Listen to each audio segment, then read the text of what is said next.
Assalamualaikum warahmatullahi wabarakatuh. Teman-teman sekalian, selamat ketemu lagi di One View Channel. Channel yang mengajak kita belajar bersama sambil bergembira dalam rangka meningkatkan literasi kita. Kenapa bergembira? Karena kadang-kadang saya juga mengupload video bernyanyi supaya di dalam suasana belajar kita ada suasana rileks dan tidak terlalu tegang. Oke. Kali ini kita akan mencoba bersama-sama membahas masalah isu yang cukup meramaikan media-media mainstream di seluruh dunia, yaitu masalah konflik Palestina-Israel. Dan alhamdulillah kalau kita dengar berita-berita yang terbaru, kita dengar telah tercapai kesepakatan gencatan senjata antara Palestina dan Israel. Syukur alhamdulillah, mudah-mudahan ini menjadi dasar bagi tercapainya kesepakatan-kesepakatan berikutnya antara kedua belah pihak. Teman-teman sekalian, konflik Palestina-Israel atau termasuk konflik antara Israel dan bangsa-bangsa Arab lainnya itu sudah sering terjadi sejak tahun 1948 ketika negara Israel diproklamirkan. Jika pada tahun 1948 isu konflik antara Israel dan bangsa-bangsa Arab mengenai isu Palestina, maka sebelum tahun 1948 isunya adalah umumnya masalah-masalah keagamaan. Nah, dari uraian-uraian di atas, saya berkesimpulan bahwa konflik antara Israel dan Palestina setidaknya menyangkut dua hal pokok. Yang pertama, sejarah panjang masalah agama, dan yang kedua, masalah geopolitik Israel. Yang pertama, masalah sejarah panjang agama. Sebagaimana kita ketahui bahwa kota Yerusalem yang dalam bahasa Ibrani disebut Yerusalem, yang berarti warisan perdamaian, adalah kota suci bagi tiga agama besar samawi, yaitu agama Yahudi, agama Nasrani, dan agama Islam. Bagi agama Yahudi, Yerusalem atau Baitul Maqdis atau Bukit Bait Suci, atau umat Islam sering menyebut dengan Al-Haram Al-Syarif, adalah tempat suci yang diperjanjikan di dalam kitab Jabur, sehingga menjadi tempat suci di dalam berdoa dan bertemu Tuhan. Tempat tersebut saat ini berada tepat di bawah Baitul Maqdis.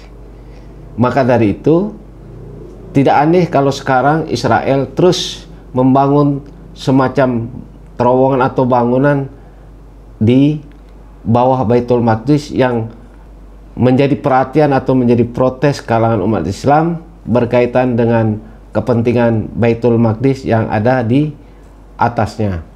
Seperti yang akan diulas di dalam video berikut ini.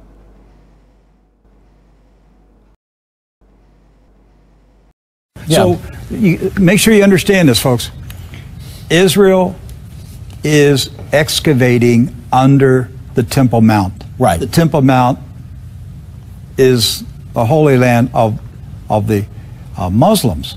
Right. But the Israelis are digging tunnels under the Temple Mount. Right.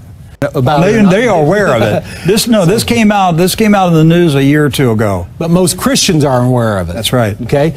Kemudian, bagi agama Nasrani, Bukit Bait Suci ini bersejarah karena merupakan tempat pengorbanan Yesus Kristus untuk menolong umatnya. Sedangkan bagi umat Islam, Bukit Bait Suci atau Al-Haram Al-Syarif ini adalah tempat di mana Rasulullah dimi'rajkan dan juga menjadi kiblat pertama umat Islam. Khusus bagi umat Islam, jika sampai Masjidil Aqsa ini dikuasai oleh Israel, maka hilanglah situs bersejarah umat Islam di situ. Untuk itu, umat Islam terus berkomitmen untuk mempertahankan Yerusalem Timur di bawah penguasaan Palestina. Jadi, dengan tiga keyakinan ini, maka betapa pentingnya Yerusalem bagi agama-agama besar di atas. Nah, kemudian dari beberapa sumber kita mengetahui bahwa dari sisi kesejarahan, bangsa Israel dan bangsa Arab itu sebetulnya ada kedekatan ras atau suku. Kenapa demikian? Karena asal-usul kedua ras ini sebetulnya dari kakek atau datuk yang sama, yaitu Nabi Ibrahim. Bangsa Arab dan bangsa Israel sebenarnya masih sepupu. Ras Arab adalah keturunan dari Nabi Ismail dari ibu Siti Hajar, sementara ras Israel dari ibu Siti Sarah yang melahirkan Nabi Ishak, kemudian melahirkan Nabi Yakub, dan kemudian melahirkan Yehuda yang merupakan cikal bakal ras Yahudi. Dan Yehuda sendiri masih saudara seayah dengan Nabi Yusuf dan Bunyamin, anak Nabi Yakub. Bedanya, Nabi Yusuf terus menyebarkan Islam, sementara Yehuda terus mewarisi ajaran Nabi Daud alaihissalam. Jadi, berdasarkan kedekatan rumpun ini, semestinya konflik ini bisa dengan mudah dicapai kesepakatan. Namun ternyata akar agama ini menjadi salah satu akar pelik di dalam konflik antara Palestina dan Israel. Beberapa rekomendasi internasional di bawah PBB mengusulkan agar tercapai kesepakatan bahwa Yerusalem dibagi dua wilayah, di mana Yerusalem Barat menjadi hak Israel, sedangkan Yerusalem Timur menjadi hak Palestina, atau baik Yerusalem Barat ataupun Yerusalem Timur menjadi daerah kekuasaan internasional di bawah PBB. Namun realitasnya semua Yerusalem tersebut dikuasai Israel, baik yang Barat ataupun yang Timur, sehingga menambah peliknya konflik ini, dan ini juga menambah kebencian dari bangsa Palestina atas Israel. Karena menurut saya, Yerusalem itu belong to human right. Yerusalem itu sejarah panjang peradaban umat manusia. Jadi harusnya memang itu menjadi wilayah internasional, khusus Yerusalem ya. Nah, selanjutnya, penguasaan Yerusalem Timur menjadi wilayah Israel berdampak kepada pendapatan di sektor wisata, di mana semua pendapatan visa kunjungan menjadi hak Israel, karena Israel lah yang mengeluarkan visa bagi turis-turis yang ingin berkunjung ke Yerusalem.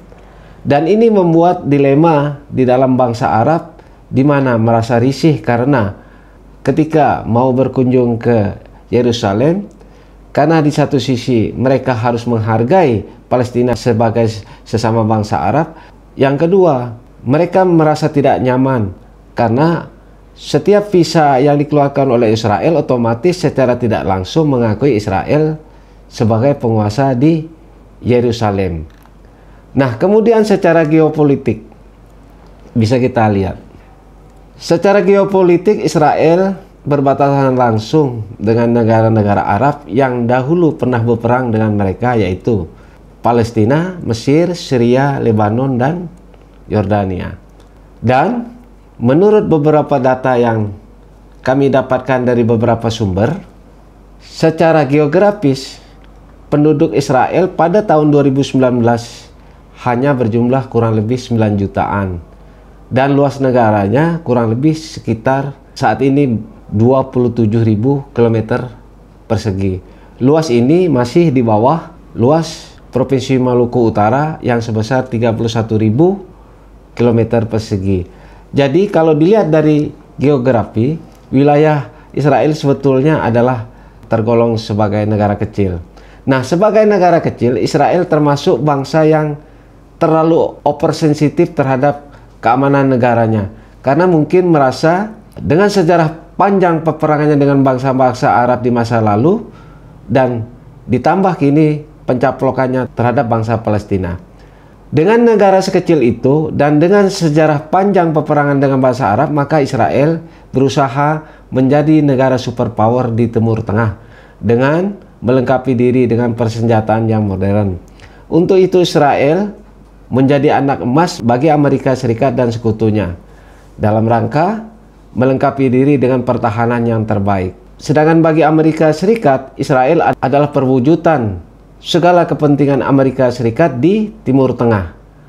Maka dari itu harus dilayani dengan baik, baik menyangkut militer, gas, ekonomi, dan lain-lain, termasuk melawan musuh-musuh Amerika, yaitu Iran dan lainnya.